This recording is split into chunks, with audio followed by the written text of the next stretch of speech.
Welcome back to the Late Stage Podcast, and I am your host, Sinan Schwarting, live from New York City.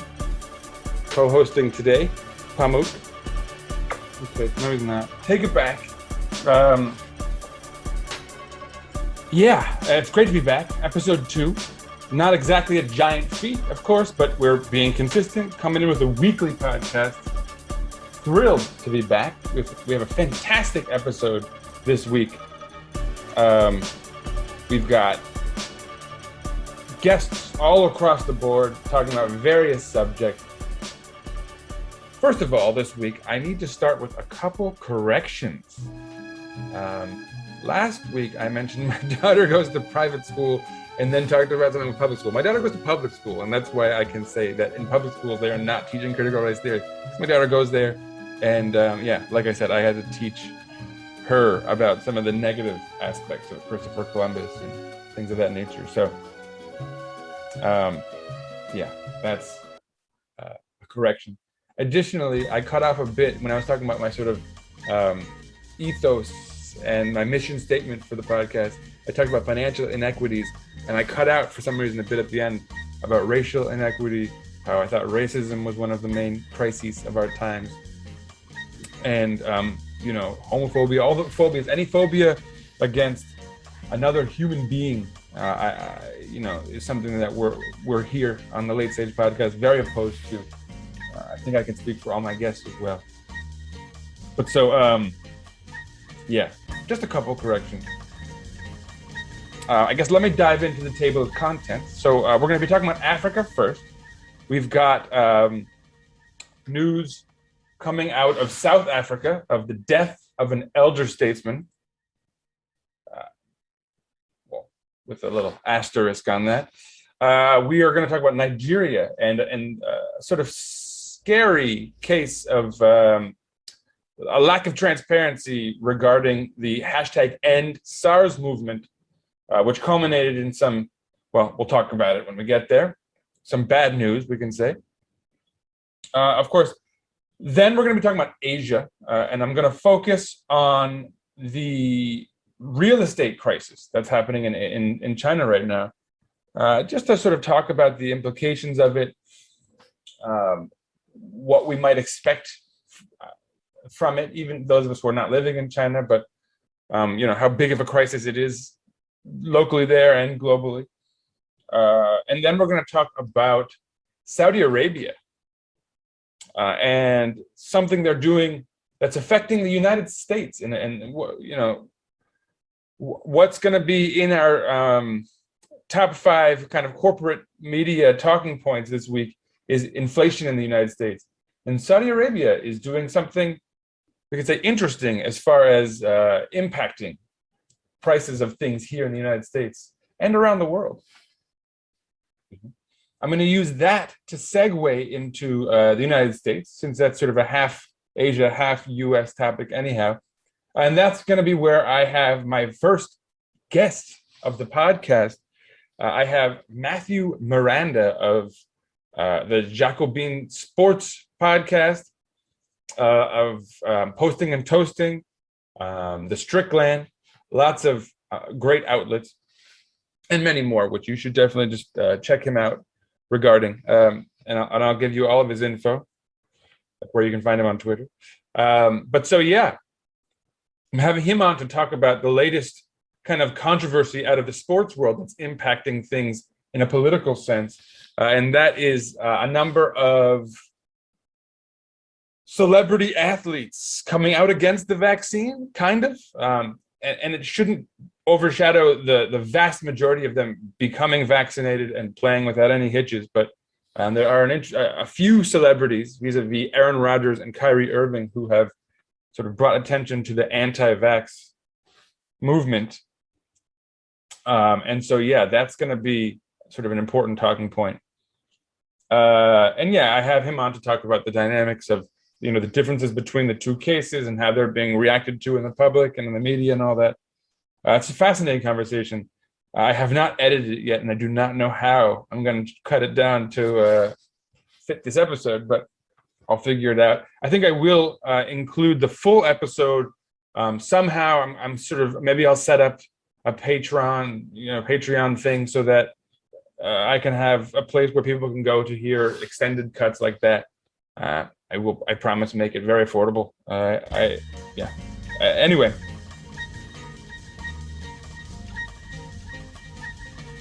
Then we're going to move on to South America and Central America, and even, I suppose you could even say, North America, the Spanish-speaking parts of the Americas. And we're going to first of all talk about Argentina, and Sergio Aguero, kind of continuing in the vein of sports. But this is one that is, I think, probably of significant importance to not only Argentina, but football, soccer fans around the world. So, of course, that will be a major news item, potentially. And then we're going to move to Mexico, which is technically still in North America, but we're going to roll with it. And we're going to talk about art and culture and some exciting art news regarding Frida Kahlo. Shouts to my daughter. My daughter loves Frida Kahlo, her favorite artist. So this is for her, I suppose, a news item for her. And then finally, we're going to go into Europe. I'm going to talk very briefly about some news out of Belarus and Poland, which I hope to expand on with another guest in the next episode. But certainly, what we're really here for regarding Europe is going to be talk about German elections. I think in the sort of EU world of late, Germany has sort of taken a position of prominence politically in Europe, and following their elections and the sort of tides of left, right, how people are reacting to COVID and all that could, I think, be quite important and relevant for us to understand and know about outside of Germany. My guest will be Yasin Privat 2000. Right there, you can see it. That's his Twitter name. Or just Yasin is what we'll call him. He'll be our sort of German correspondent potentially going forward if he's interested in the gig. But yeah, he talked about the elections. And yeah, very informative stuff. It kind of explains the parties there and the sort of context for the elections in this last cycle. So yeah, it should be very informative. And then I'll wrap it up with my usual segments. I'm going to talk about the power rankings for corporate media talking points. And I'm going to skip any sort of music recommendations this episode, just because I gave you 3 last one, and there's plenty there for you to explore. But perhaps I'll get back to that soon. Anyhow, without further ado, let's dive into the news. So news out of South Africa in this last week broke of a death. Frederick Willem DeKlerk, the last president of apartheid South Africa from 1989 to 1994, passed away. He is a figure of controversy. He was a Nobel laureate, but notoriously didn't get along with Nelson Mandela. They were very mistrustful of each other.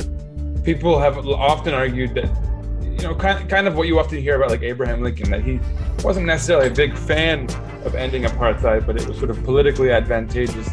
Supposedly there was pressure from Margaret Thatcher, of all people. But so, yeah, he passed away. I mean, adding to the controversy was that he notoriously kind of only gave really a qualified apology for apartheid.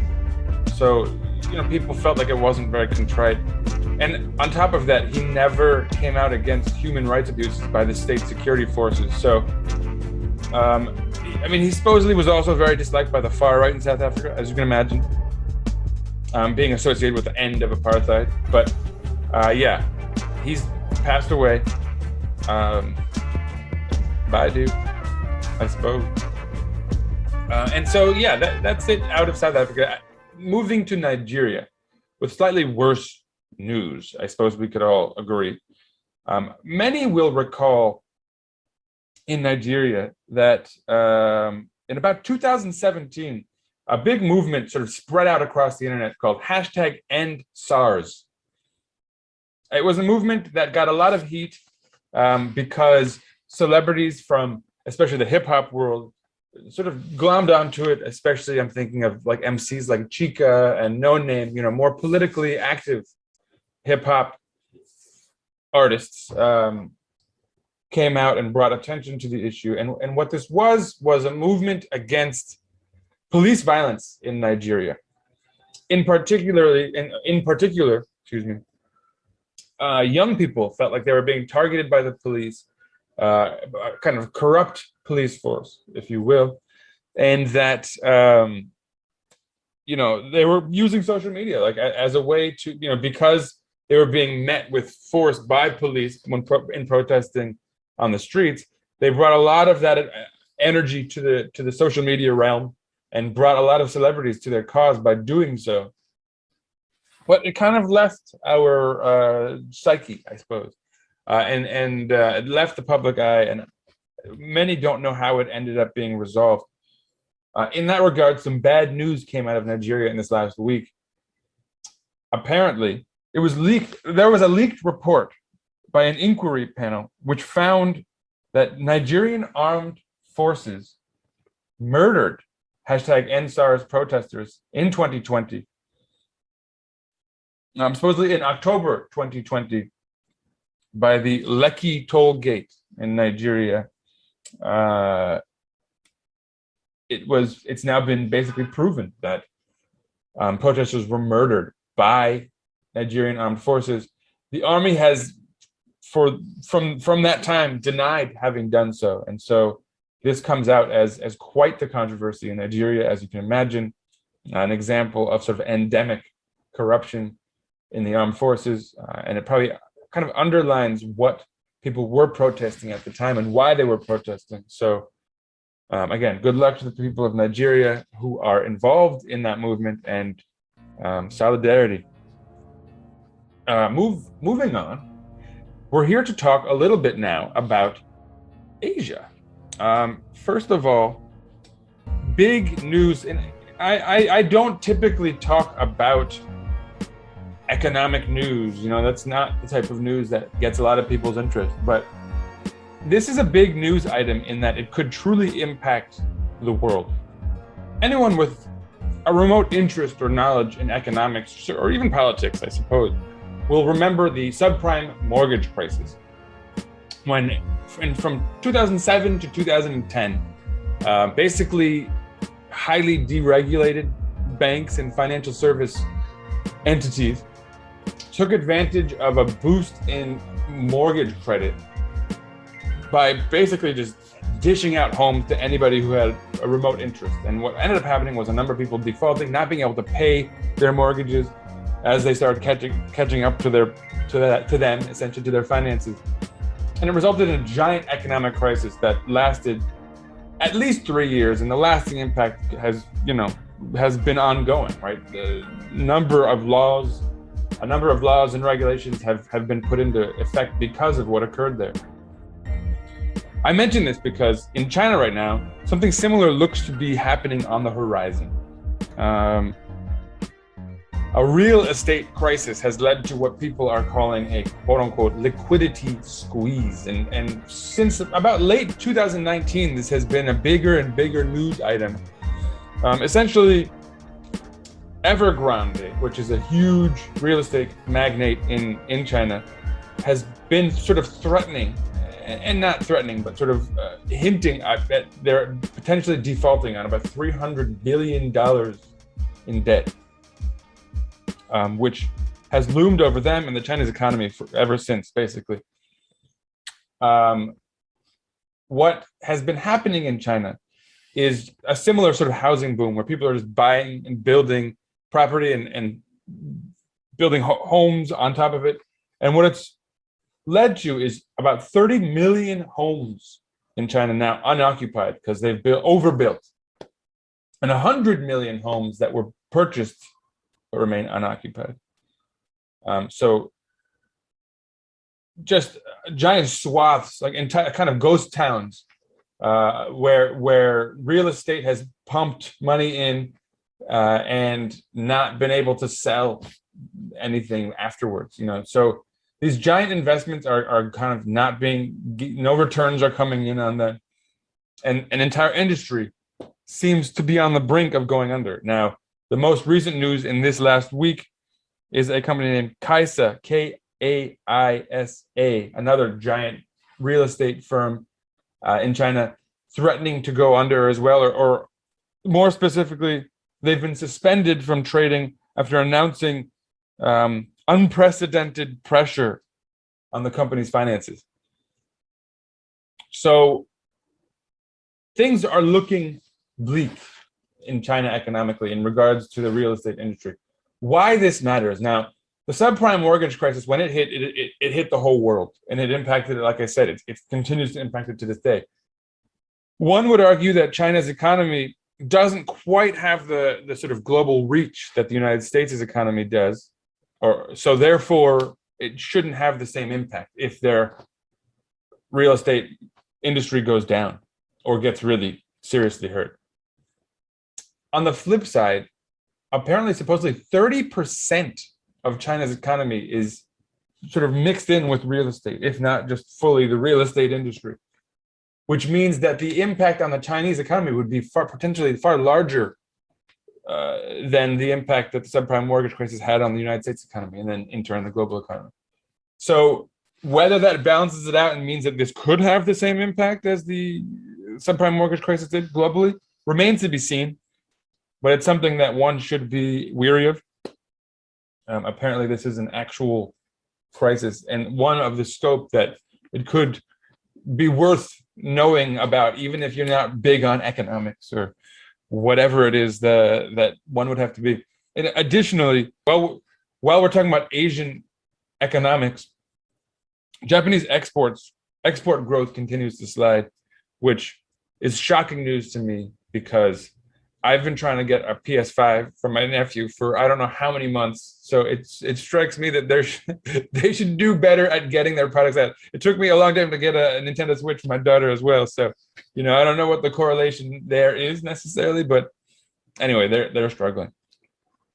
Now, let's keep things moving. We'll move into Saudi Arabia. We'll use this as a sort of half Asia, half US story to segue from Asia to the United States. We're talking about Saudi Arabia and some sort of wild news. The Intercept just published an article, and it was by Ryan Grimm and Ken Klippenstein, two kind of stalwarts of the sort of Twitter left community. And the article was sort of illuminating in that it reveals that Saudi Crown Prince Mohammed bin Salman, in his desire to help a more pro-Saudi regime in the United States, has decided to undercut the current president of the United States, Joe Biden, in his efforts to support a more Trumpian, one would imagine, candidate, given the tight relations between Trump and the Crown Prince, especially regarding Jamal Khashoggi, the journalist that was murdered, and the fact that it was sort of brushed under the carpet. So anyhow, what the Crown Prince has done is, in his attempts to help impact the world in a way that would hurt Joe Biden, he has decided to play with supply of oil, of crude, and in doing so has had the price of crude rise so much that it's quite considerably impacted inflation. And according to the article, it is perhaps the driver of that inflation right now. And so I'll talk later about how the corporate media in the United States has really focused on inflation this last week. But there's not been much talk of Saudi Arabia's role in that and the price of oil specifically. And so apparently that is a kind of calculated move by the Crown Prince of Saudi Arabia to hurt Joe Biden and potentially help Trump regain power in the United States and thus help himself. Don't Khashoggi me, man. I'm not trying to mess with the crown prince here, but this is just the news, just reporting what I'm reading.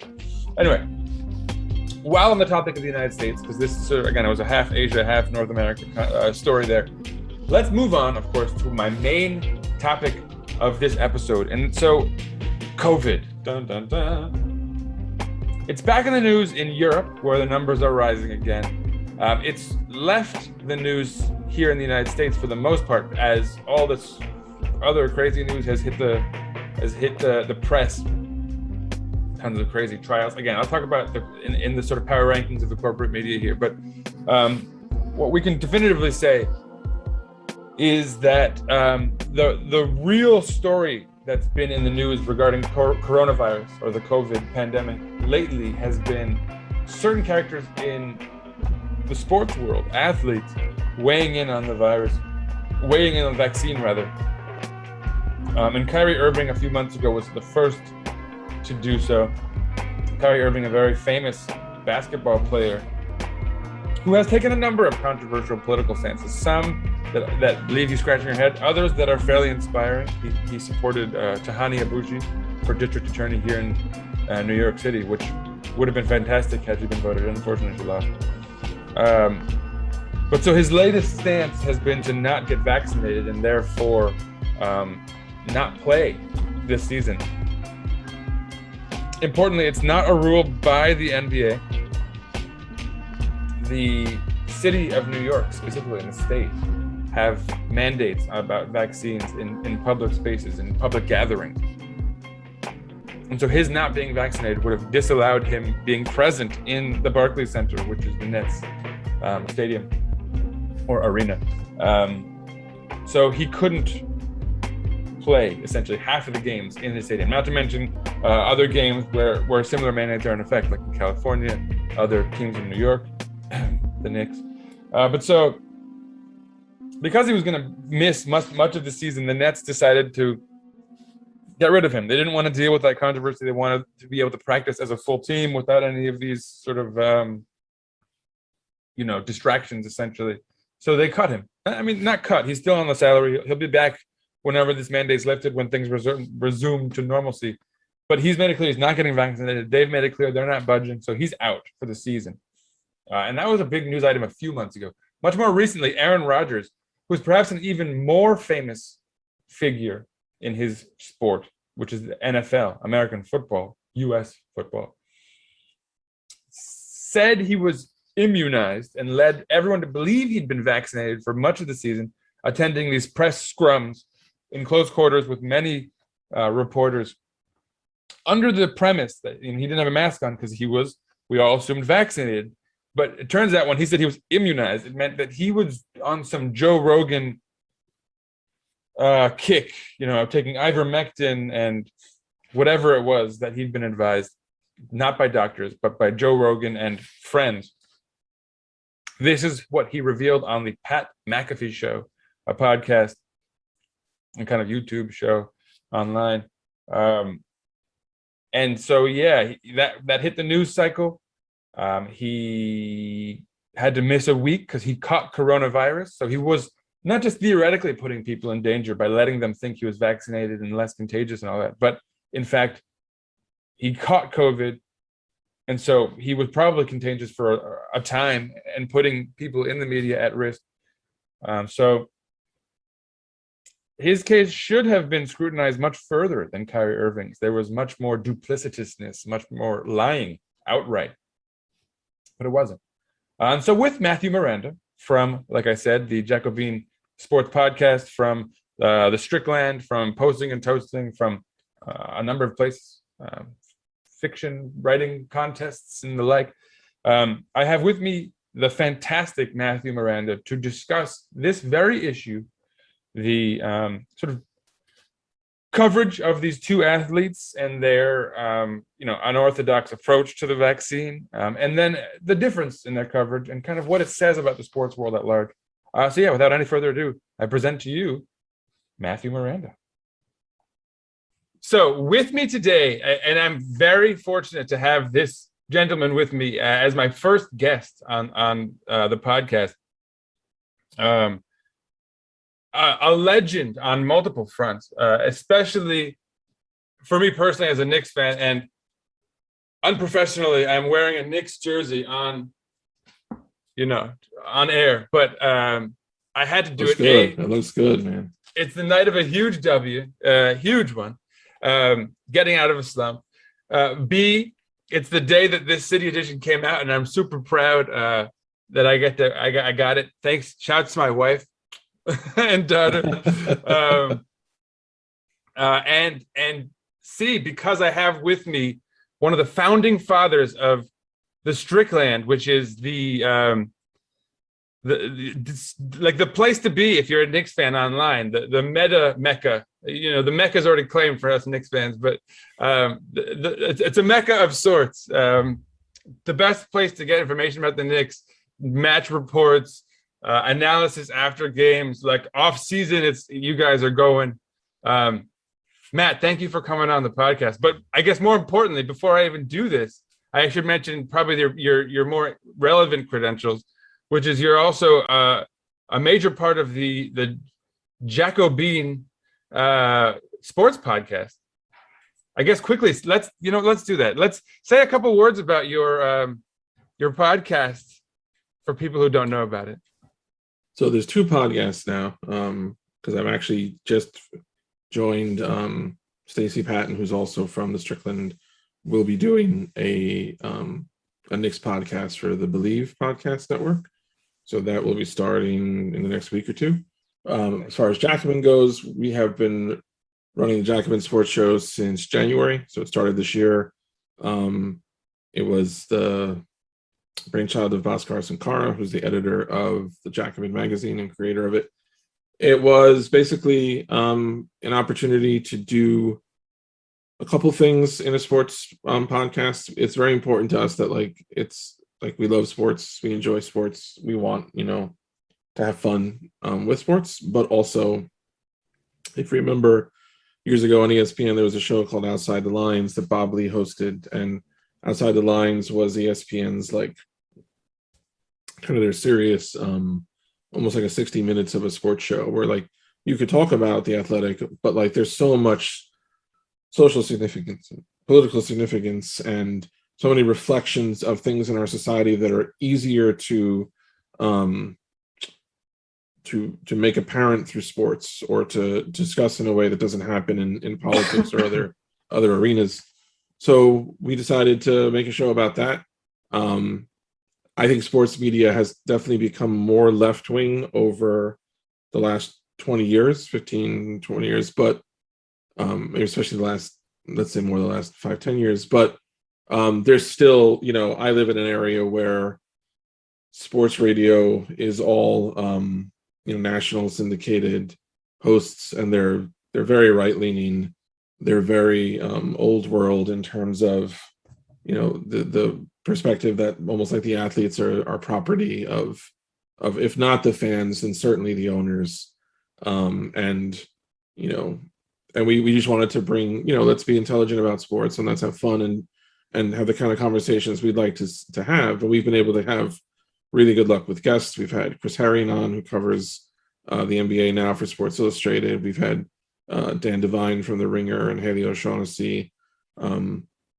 But we've also had, people no one's heard of who have interesting. One of our best guests ever, we had a few months ago on Sydney Umeri, who has written about the NBA and women's college basketball for SB Nation. And just to say, the show has been really fun in terms of you get to ask some people things you've always wanted to ask, but also you get to have guests on about topics that you never would have learned about or gotten that door opened in your mind if you didn't have a chance to listen to this person. So we like to have names that people have heard of, but we'll have, I'm going to have a friend of mine on to talk about hockey just because she knows a shit ton about hockey.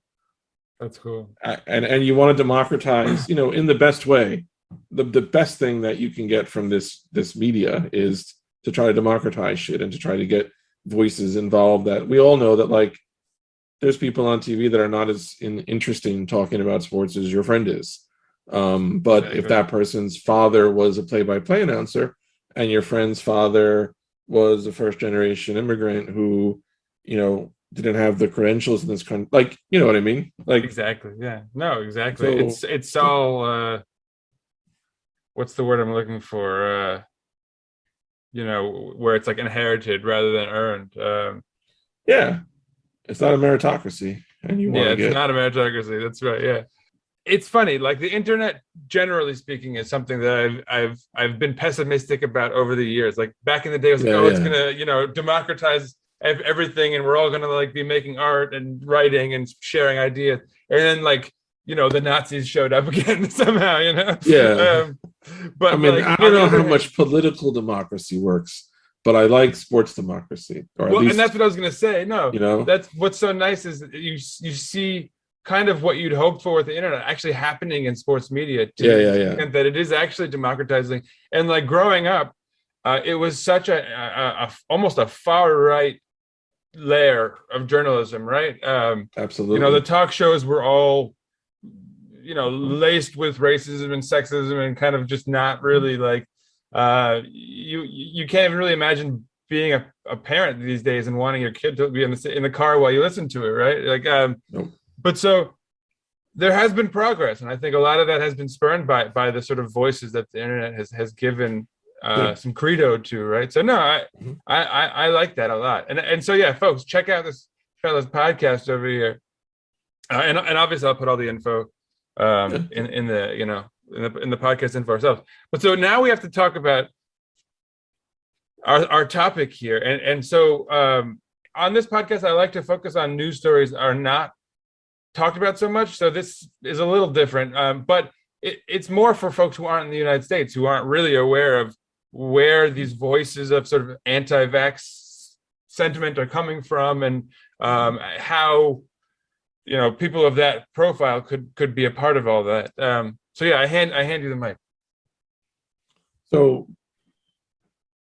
there's similarities and differences between Irving's situation and Roger's situation, and one of the important differences, I think, in how those stories have been laid out stems from the fact that first, when you look at who the stories are about and who is following the stories, the NBA has historically had a tricky history between a predominantly white fan base and a predominantly black workforce. And I think that is, you don't destroy energy, you don't create energy, it evolves. So it may not look like it did 30 years ago, but like that shit is always still there. And Kyrie being an unusually political athlete at a time when, everyone has the social media polish and juice to make anything they do almost sound like it's political when it's bullshit. But Irving is legitimately has taken unpopular stands. And that puts him in the crosshairs kind of to begin with. I would also say that because I think the NBA fan base is more diverse now than it ever has been, and because people, I think, care more, I think the emerging fan base tends to care more about players than teams. Kyrie is this perfectly polarizing figure because and that's why. So what's fascinating is Kyrie is exactly the type of basketball player who the right has like demonized for villainized decades, and yet the irony of everything in this crazy world now is that Irving's and so Irving doesn't want to get a vaccine. His reasons have kind of vacillated. One that's politically interesting is that there was some initial talk that Irving didn't want to get the vaccine because he believes in this idea that is out there for some people that the vaccine is a satanic plot to put microchips inside of black men, like specifically. So what's fascinating to me is that is not the type of athlete narrative that the right wing like that. Like if you feel that way, like I don't trust any of the government, but that's clearly an indictment of like the government completely. Like if you legitimately think they are using this as an opportunity to do this nefarious, like that's fucked up. That's an indictment of everybody. Yeah. But Irving so then Irving's logic kind of, or at least his reasoning shifted a bit when he went on Instagram Live and said that he was refusing to play. He was refusing to get the vaccine and therefore be able to play because he's advocating for people who have lost their jobs for the same reason, people who've lost their jobs because they won't get vaccinated, which instantly made him a Twitter hero to Ted Cruz and many of that ilk. And like, to have lived long enough to see in the span of probably a month at most, Kyrie Irving going from voicing this wild sounding conspiracy theory that is really a shot at the public's legitimate, complete distrust of the government. And to have that immediately twisted into Ted Cruz tweeting that he stands with Kyrie Irving. And here's your other hilarious Ted Cruz, Kyrie Irving ironic connection. Kyrie, and Aaron Rodgers does this too, and we'll talk about his ass, but both of them have talked about this pro-choice, like, this is my body, bodily autonomy is everything. When Ted Texas, Cruz's state, led a lot by Ted Cruz, decided, you know what, we're going to make abortion illegal. Like, we're going to do it. Here it comes. Not only are we going to do it, we're going to do it in a way that incentivizes citizens to spy on, narc on each other. Like, we're not just going to change the law, we're going to like really try to change the society and in terms of what's legitimate and what isn't. And I've struck by this with Rodgers and with Kyrie. The NBA has 3 teams in the state of Texas. I think the NFL has 2. I think 2. Not a word from any athlete that I saw. No, let me correct that. Not a word from any male athlete that I am aware of that when Texas passed the anti-abortion law, no one said a word about body autonomy. No one talked about boycotting games in the state of Texas. None of that came up. We're going to get to Aaron Rodgers too, trust me. But none of that came up. So there's this. So Kyrie is using this kind of this really politics of, you know, the self above all. Like, the personal is not just political. The personal, like, is everything. When I am inconvenienced by anything, that's what Kyrie is doing. But to Kyrie's singular credit, Kyrie has not hidden this at any point. He has been honest about it. He has taken first the hit of looking to lose half his salary because he couldn't play at home. Now he's getting paid for half the salary, but he's not allowed to play until he gets vaccinated. So the team told him, stay away for good. Yeah. Kyrie has been kind of off of our radar now for a couple of weeks, but he's been honest from the start, if not clear. He has been honest from the start. I am not getting vaccinated. Aaron Rodgers has lied from the summer when Rodgers was asked by reporters, "Are you vaccinated?" And he said, "Yes, I am immunized." And nobody knew that meant that Aaron Rodgers was on like the Joe Rogan medical plan. And Aaron Rodgers for months, ayahuasca and ivermectin. Yeah, I mean, you have a good time if you survive it. Maybe. Aaron Rodgers lied, and it's consequential. Not just like, we can all on a human level understand that, like, look, I don't want to get shit for my belief. You don't need to know it. Like, I'm just gonna, like, I can respect the lie in that sense. But for Rodgers, then the NFL has different standards of rules and different policies right now for how unvaccinated players interact with the media and have certain other privileges or not privileges based on their vaccination status. So Aaron Rodgers has been carrying on enjoying the liberties that vaccinated players have and unvaccinated players don't have, and he's been lying about it the whole time. And then, as is always the case, not only is just the lie itself a big deal, but then the liar compounds it by, in Rodgers' case, going into this bizarre, allocution of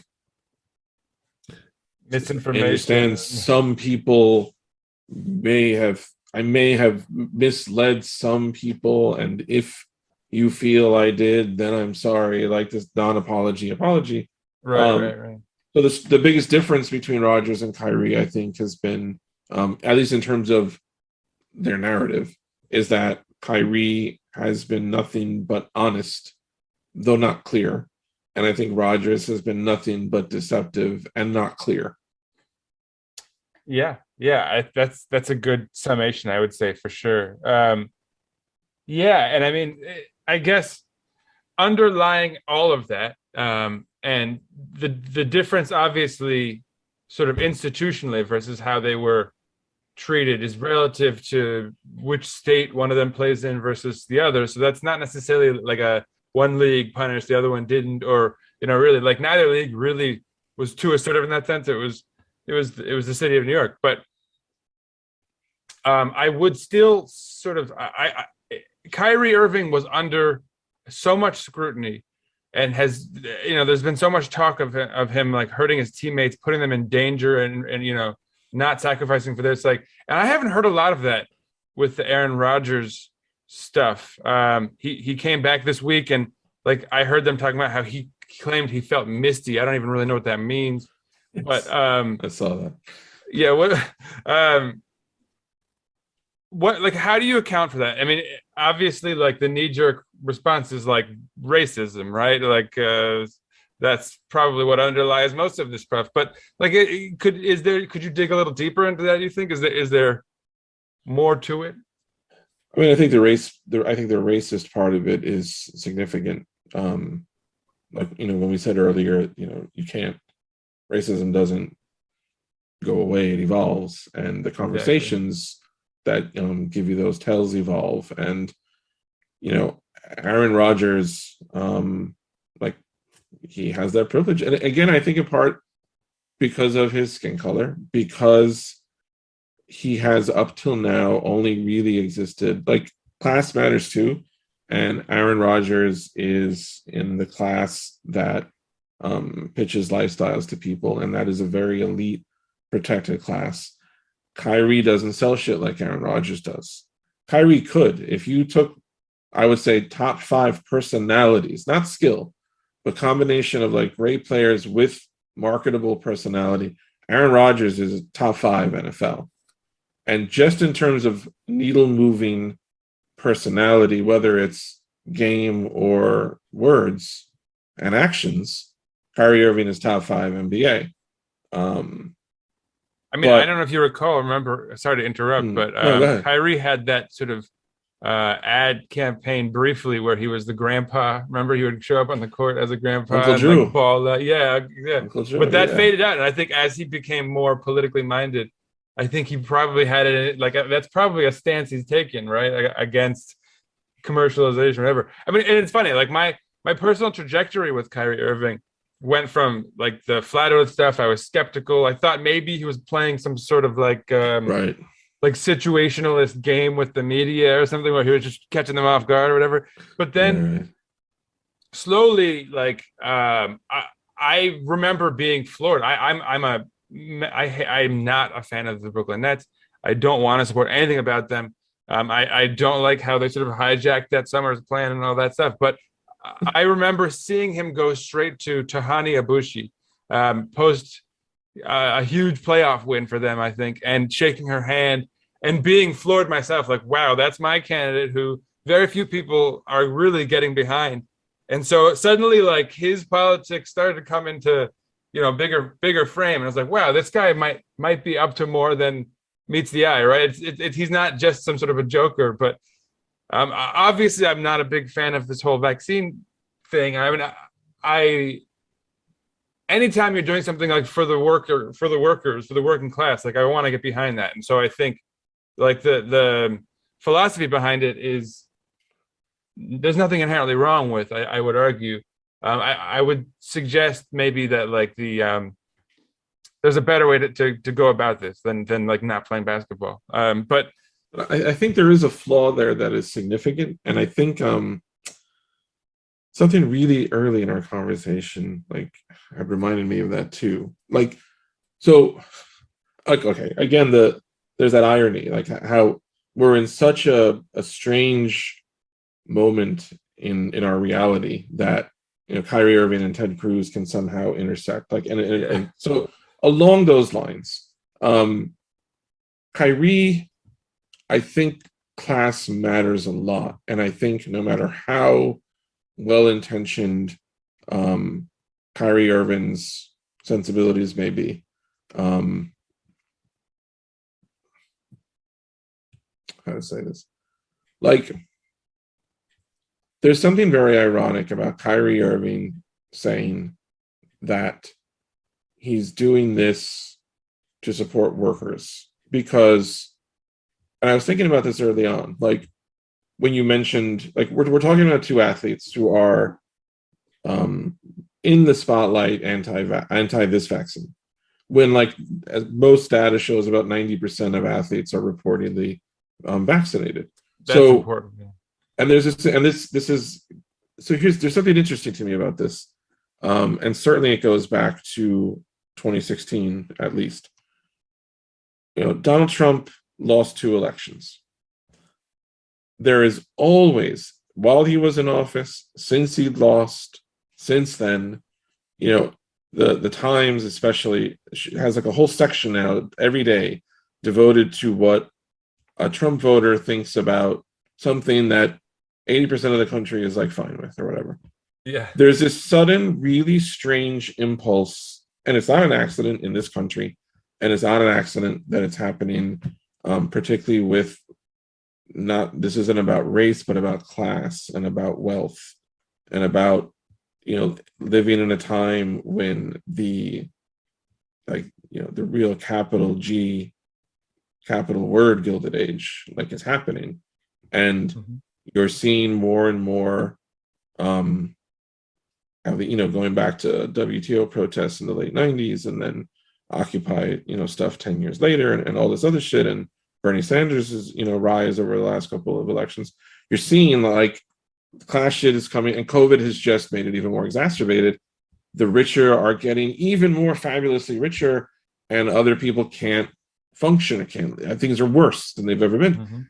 And when you have a Kyrie Irving saying, I'm doing this for the workers, you're not. And the reason you're not is because you are of the class where it's just endemic to you being a part. Like Kyrie Irving sells shoes. He's not just, and whatever you think of that, the point is he's doing it. Exactly. He does sell shit. He is in the top whatever percent of the public. So what's really going on is, because guess what? Most of the working class got vaccinated voluntarily. A lot of the people who have died are working class, are specifically communities of color, are specifically communities of lower income, are specifically all the people that it always sounds good to stand up for. And now you're in a circumstance where you're standing up for people who reflect your own privilege, because Kyrie Irving, and this is not a judgment, this is just a reality, this is just truth. Kyrie Irving can afford to lose a year of his income more than most people. Exactly. And in fact, given that he's not losing all of it, Kyrie Irving losing half of his income is better than 99% of the population getting all of their income. So again, there's this strange political reflection in sports. It's easier to see it in sports. Why is there so much attention? I mean, there is something significant to it. There's a reason, we tell each other stories because it matters, and this story clearly matters. I don't know the full range of why do we care so much about what the minority thinks now, given that for centuries, that same minority, and I don't think it's any more complicated than self-interest, has legally and illegally done whatever they can to not regard the viewpoints of the minority at all. On the flip side of everything. Exactly. No, and so that's like what you're sort of like skirting around, and I think we might as well just dive into this fact too, is that if you're truly looking out for the working class and a working class that has increasingly fallen prey to misinformation, specifically about this vaccine, you could very easily make the argument that the best thing for the working class is that mandate, because you've seen like numbers of people getting vaccinated skyrocket since the mandate was put into effect, because people were kind of on the bubble. I don't have the vaccine. And there's so much of it is like, because I don't have it, I don't want to go through that process, I'm going to come up with a logic and I'm going to find the research I want to not get it. And then suddenly it's like, do you really want to go down that path? Like, here's the thing, you're not going to be able to go to work tomorrow, right? They got the vaccine. And so, I mean, New York City public workers, I think it was like 67%, jumped up to like 89% in 1 week because of the mandate. Yeah. Like it or not, that's very effective. And again, when you look at the numbers and the science and all of that, you can certainly make the argument that that was for the benefit of the working class. So for Kyrie Irving to not recognize that aspect of it, and maybe putting the working class in danger by feeding into the narrative that there's this sort of legitimate other side, that's unfortunate. But now let's kind of quickly shuffle to Aaron Rodgers, because as bad as everything we've said about Kyrie there, I think Aaron Rodgers comes out way worse, or should. And the problem here is that he hasn't, right? And the media, perhaps it's also an effect of it being like the second case, and so a lot of the fervor has died down. But on the other hand, his kind of crimes are way worse, as far as the fact that he lied to people, he put people in danger in those media scrums by sort of letting them think he was vaccinated, and then he ended up having COVID.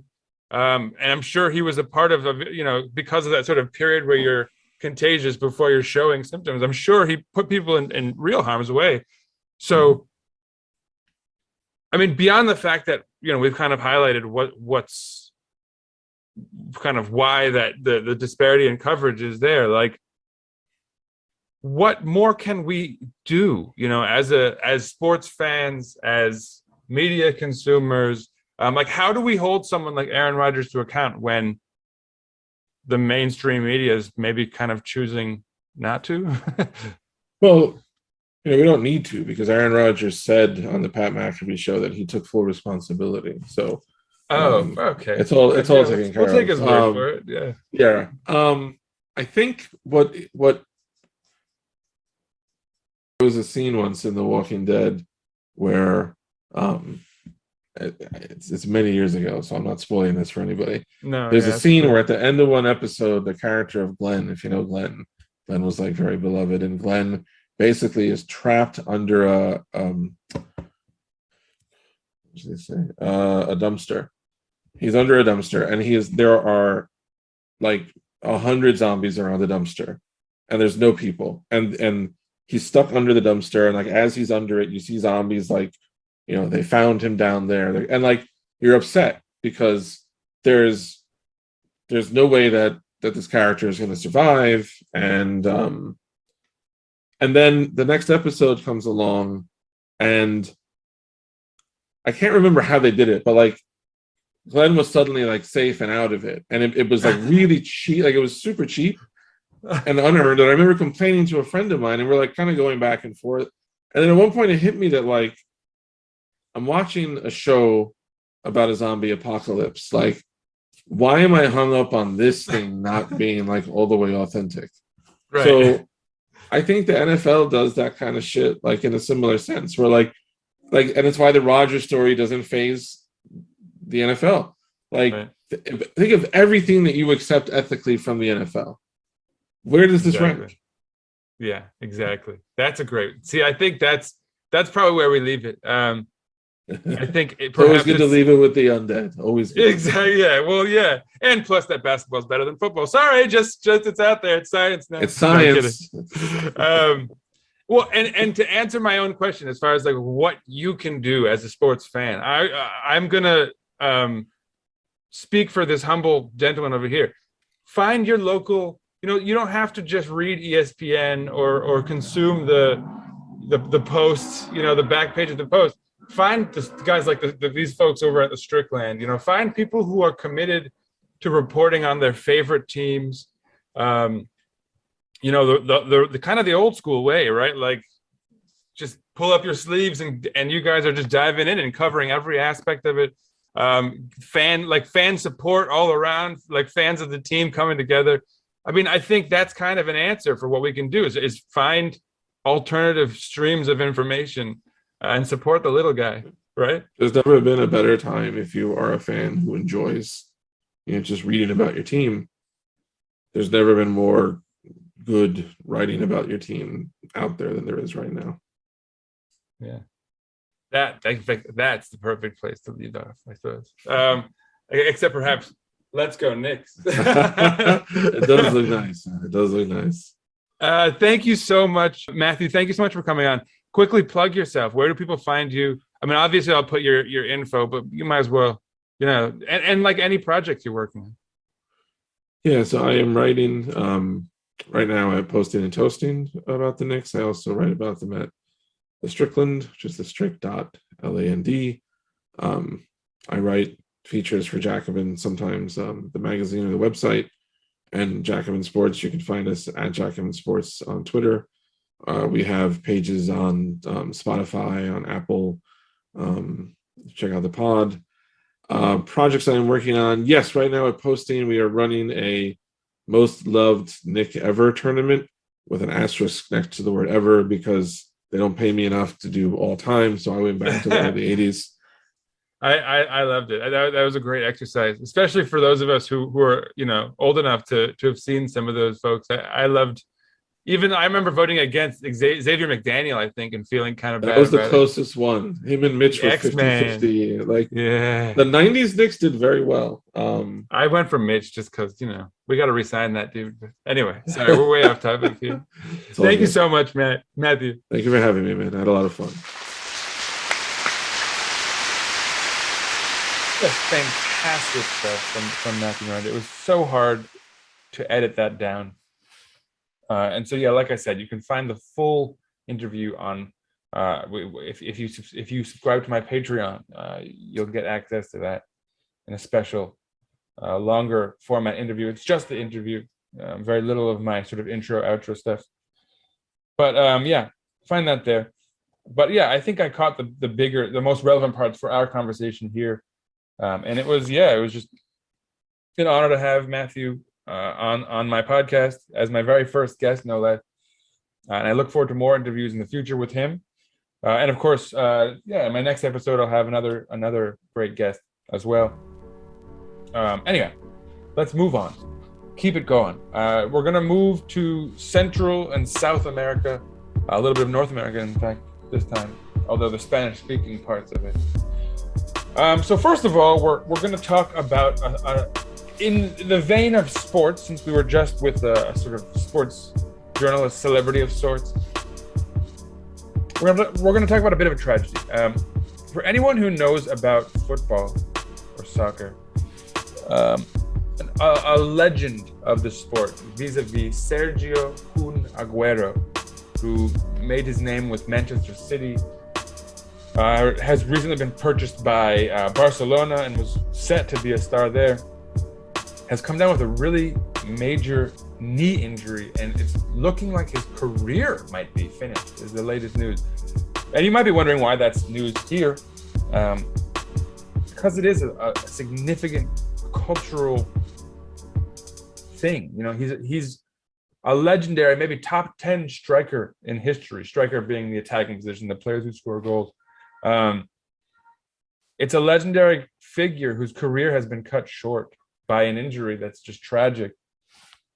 If you don't understand the significance of the sport in Argentina, and really in Europe, because he's made his career in Europe for club football, you can see this video here where you see fans just backed up for miles to get tickets for this is in San Jose, and they're trying to get tickets for an Argentina versus Brazil football game to qualify for the World Cup. Just crazy scenes, just to show you the significance of the sport there, and why for me this is newsworthy, that sort of legend in Argentina and the football world at large. His career might be over, and of course he's striking a more hopeful tone, but that's the latest. And from there, we'll move to some slightly better news out of Mexico, and to sort of give us a little culture along with our sports and politics and economics this week. A painting called Diego y Yo by Frida Kahlo, my daughter's favorite painter, has just broken the record as the largest grossing painting by a Central South American artist.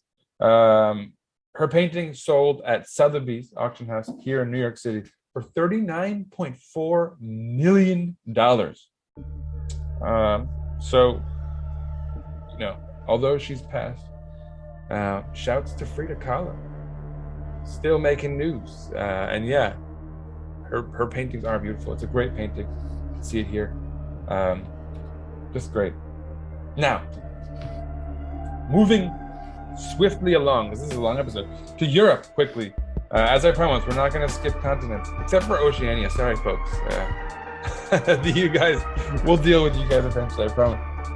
Now, in something that could go in the sort of weird of the week, a border crisis has broken out on the border between Belarus and Poland, which is in fact the border between Belarus and the EU.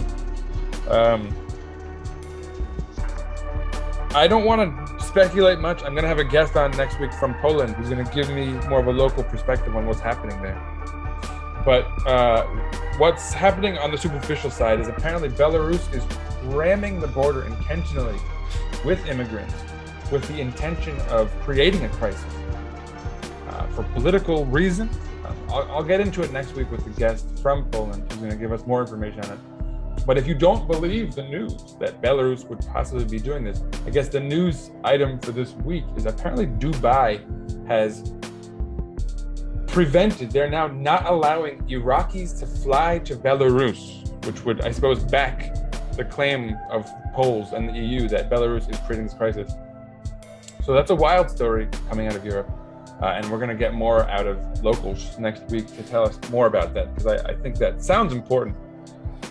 Finally, and my last news item of the week, I've got a great guest, Yasin, and you can find his Twitter right there, is here to tell us about the German elections and what's happening with the parties there and the sort of eternal struggle between left and right, and how the COVID crisis and global politics and all that have impacted things locally in Germany. So yeah, thank you, Yasin. Without further ado, let's hear what the man has to say. I will quickly present what each of the 6 parties stand for. The Left Party is the most left-wing party in Germany. Some positions of the party are, for example, cutting taxes for lower and middle classes and increasing taxes for the rich via a special tax for high incomes, a ban on all arms dealers and foreign intervention in general, a legalization of all drugs, similar to how it was handled in Portugal, and a improved benefits system, which would undo the often criticized social reforms of the mid-2000s.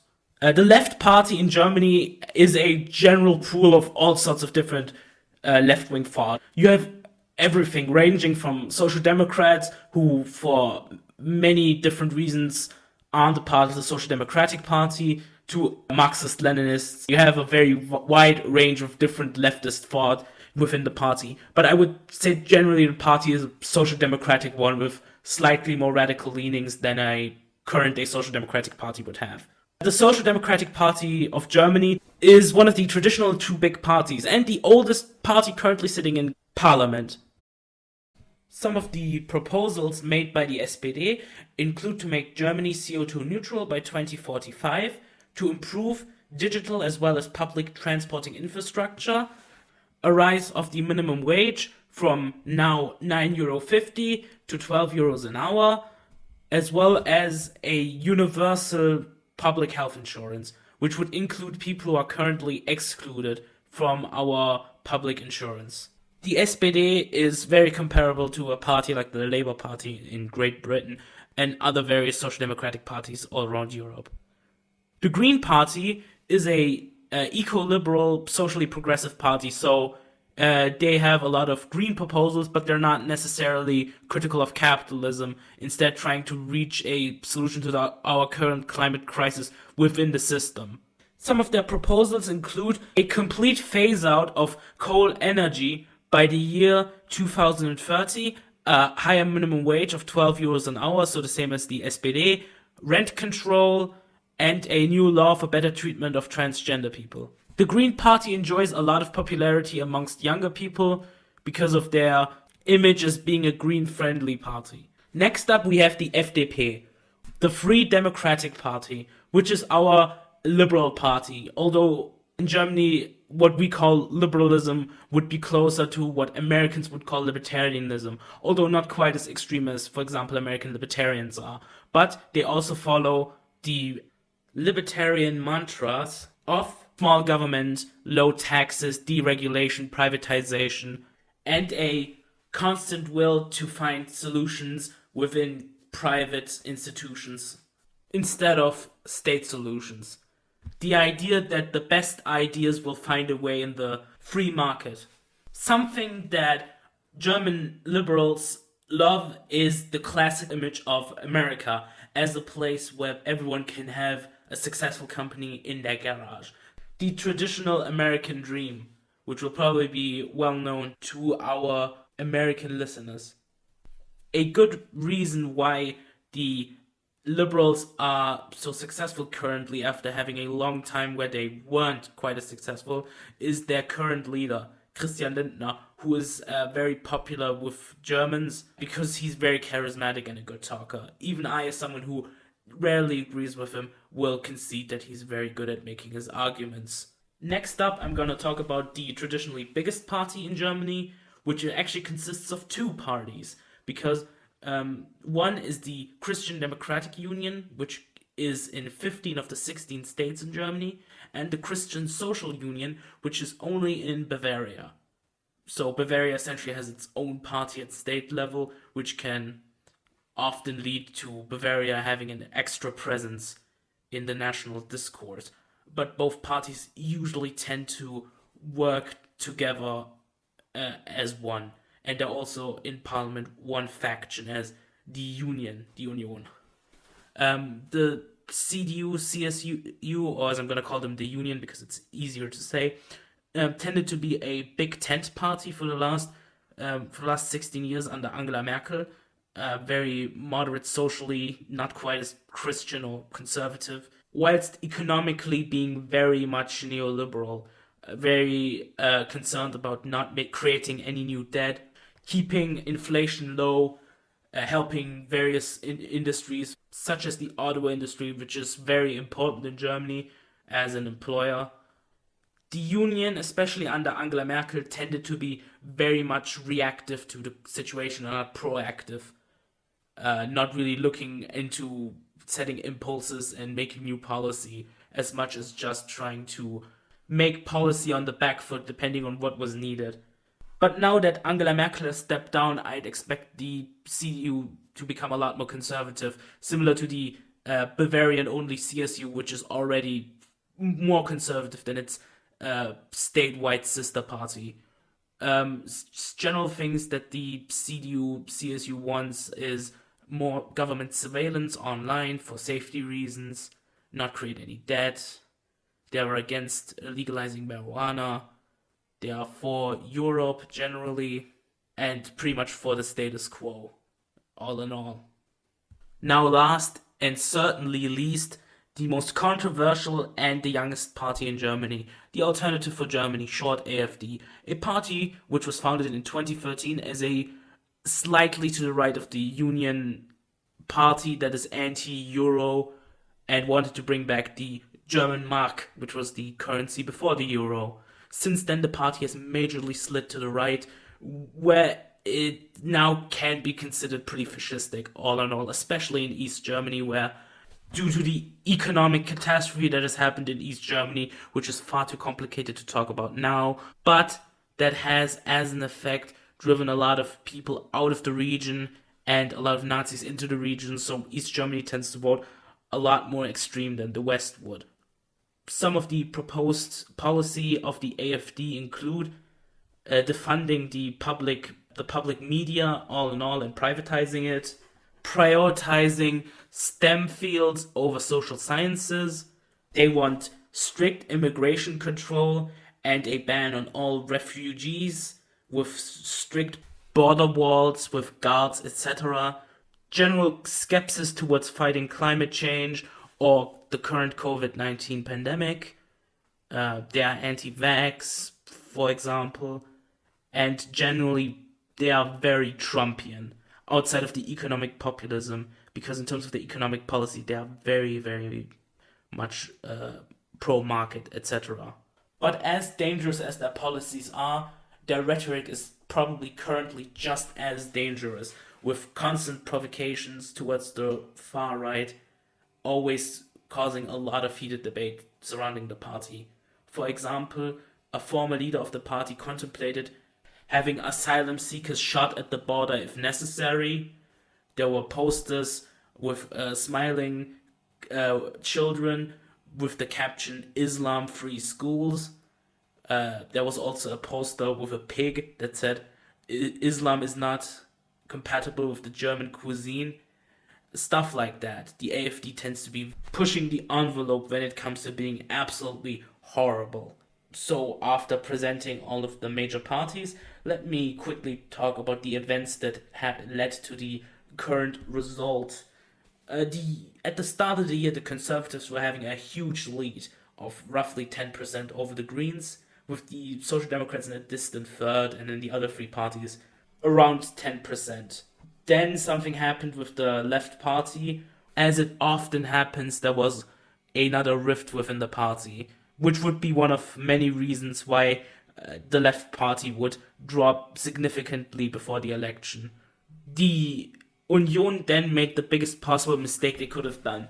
Instead of appointing a popular Bavarian Prime Minister, Markus Söder, who is also the leader of the CSU, they instead appointed CDU leader Armin Laschet, who has had a long-standing career within the party, but was clearly unfit to be the chancellor candidate as he lacked charisma and general competence. One of his biggest scandals included laughing during a massive drought disaster, which it probably wasn't because of the drought disaster, but it just generally looked very bad on him. But yeah, his biggest problem was that he lacked composure and he lacked any charisma. Even conservative voters who generally would vote for anything really weren't really taking to Armin Laschet, which was one of the bigger reasons why the party lost massively after Merkel's departure, which the Greens should have capitalized on as the second party, right? They couldn't capitalize on it either, as they appointed a fairly unexperienced Annalena Baerbock as a chancellor candidate who wasn't really well known outside of her own party, and had various minor scandals. A lot of them were hyped up by the right-wing media in Germany, especially by the biggest newspaper in Germany, which is very right-wing. So her negative reputation deflected badly on her party. So the party that could actually capitalize on the two bigger parties falling behind in the polls were the Social Democrats, who went from 15% at the start of the year, distant third, to getting over 20% and being the front runners, which was a genuine shock for most people. They had former mayor of Hamburg and finance minister Olaf Scholz as the main candidate, who, while lacking charisma, had a lot of perceived competence and had, similar to Joe Biden during the last US presidential election, a sort of comparative good look compared to the other candidates in the race. So September approached and the results read as followed. The SPD won the most percent with over 25. The CDU had just over 24, which was the worst result for them in their history since 1945. The Greens had a very disappointing 14.8%, considering there were as high up as 22% in some polls early in the year. The FDP had a very respectable 11.5%. Again, their campaign mostly consisted around black and white photographs of their leader, Christian Lindner, with phrases like, "Let's make Germany the economy number one in the world." So basic platitudes with a personality seemed to be working for them. The AfD had 10.3%. They massively lost in West Germany compared to the last election, and 2% overall, but they massively won in East Germany, for especially in a German state called Sachsen, where they had almost 25% of the vote, which is a lot for a party which isn't the SPD or the CDU. So they are seemingly consolidating in the East, which is a massive issue because while the West German AfD is a very far-right party, the East German AfD are really Nazi-like. They're very fascist. So, and they seem to be sticking around for quite some time. The left absolutely fell during this election. They halved their percentage of votes to 4.9%, which would have been catastrophic because in Germany we have a 5% minimum threshold to even enter parliament, unless you get 3 candidates directly voted in, which is the only reason why the left party is even in parliament at all. So it was an absolute catastrophe for left-wing politics in Germany, this election. So we're roughly 2 months after the election. The most obvious current coalition seems to be one of Social Democrats, Green Party, and the Liberals, with it seeming clear that the Greens and the Social Democrats are very lenient towards the Liberal Party to make the government coalition happen, which would probably mean that not much would change compared to the current government of Conservatives and Social Democrats.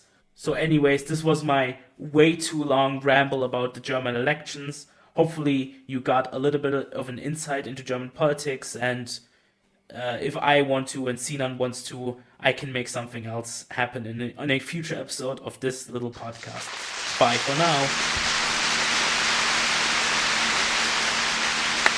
Excellent stuff. Thank you very much, Yasin. Again, this is how you'll find him. Very informative.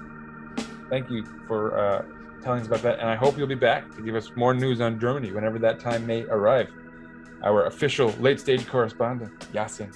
Anyway, moving on finally to my power ranking segment, the corporate media, the U.S. corporate media, top talking points of the week. Boy, I've made this a tongue twister. Coming in at number 5, dropping from 2 last week, is Joe Biden's infrastructure plan, and it passed, right? And there's talk of the Build Back Better plan hopefully being passed before Christmas. Although, like I mentioned in the last podcast, one should not expect that to be passed briskly. And so yeah, but that's still in the news. There's still talk about it, I guess, because the infrastructure bill passed, it has maintained its position in the news cycle. Number 4 is CRT, critical race theory. And last week it was number 2, much higher because of the elections and how it supposedly impacted the race in Virginia and New Jersey. This week, the news story has flipped and the right has flipped and gone insane. They have started talking about banning and burning books. For a change, the media is absolutely right to be focused on this. This is a crazy cultural moment in the United States. The right has gone, once there's talk of book burning, I think we can start to be concerned about autocratic tendencies in the right. And sure enough, that moment has arrived. Number 3 this week is the courts and racism. Kyle Rittenhouse, the man who drove across state borders with guns to somehow be involved with his guns in the riots taking place during the summer of discontent, all the riots regarding police violence and protests. He notoriously went there, killed 3 people, and looks to be getting off. And so, yeah, that's obviously gotten a lot of attention in the news for good reason. Additionally, we have Ahmed Arbery, who was just gunned down in the streets. And if you don't know why this might be important or relevant, race in this country is not resolved. Racism is not a resolved thing. And if you don't believe me, here are a few examples of people involved with these 2 cases I've mentioned talking about race in a slightly antiquated way. On the one hand, we have the judge in the case against Kyle Rittenhouse. And when the clerk, the government official, drew the name out of the tumbler, it was a black, the only black. There was nothing wrong with it. It was all okay. But what do they talk about? Optics nowadays? Is that the word for things? That was a bad optic, I thought. And in another case, we have the lawyer coming again, the prosecution, or no, rather, I guess the defense in the Ahmaud Arbery case, who are defending the murderers, two white men in Georgia who murdered Ahmaud Arbery in cold blood. Here's how he's referring to black folks in 2021. Over 100. And the idea that we're going to be serially bringing these people in to sit with the victim's family one after another, obviously there's only so many pastors they can have. And if their pastor's Al Sharpton right now, that's fine, but then that's it. We don't want any more black pastors coming in here, or other Jesse Jackson, whoever was in here earlier this week, sitting with the victim's family, trying to influence a jury in this case. And I'm not saying the state is even aware that Mr. Sharpton was in the courtroom. I certainly wasn't aware of it till last night. But I think the court can understand my concern about bringing people in who really don't have any ties to this case other than political interests. So yeah, race is not resolved, and the media is also, in this case, rightfully focusing on some real sort of cultural touchstones, like real friction points in our culture here. Terrible stuff. Finally, number 2 is inflation, and that's just broke into the news cycle. It didn't make my my power rankings last episode. So yeah, inflation is happening, but there's been very little talk of the Saudi Arabia story, which I mentioned. So I don't know why, but that's happening. But so yeah, inflation has taken the number 2 place in our national discourse in the news.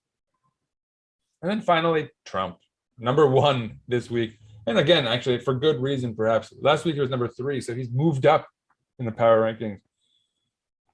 But this week, it's regarding his buddy, Stephen Bannon, who has been indicted. He's going to serve time, potentially. He has to show up in court and spill the beans. So we'll see how that goes. Supposedly, the judge on the case was a Trump appointee, so nobody should ever hope for the best in these types of scenarios. If your faith in the United States justice system hasn't been rocked by the cases I already mentioned, vis-a-vis Rittenhouse and Arbery, this one might do it. But yeah, I have a feeling we can't expect Bannon to hit with anything too hard. But yeah, that's it. That's it for our power rankings this week. And that is also it for our episode this week. So stay tuned for more next week. Great guests. Thanks again to Matthew, Miranda, and Yasin, who were fantastic this episode. And yeah, stay tuned for more. Can't wait to see you next week.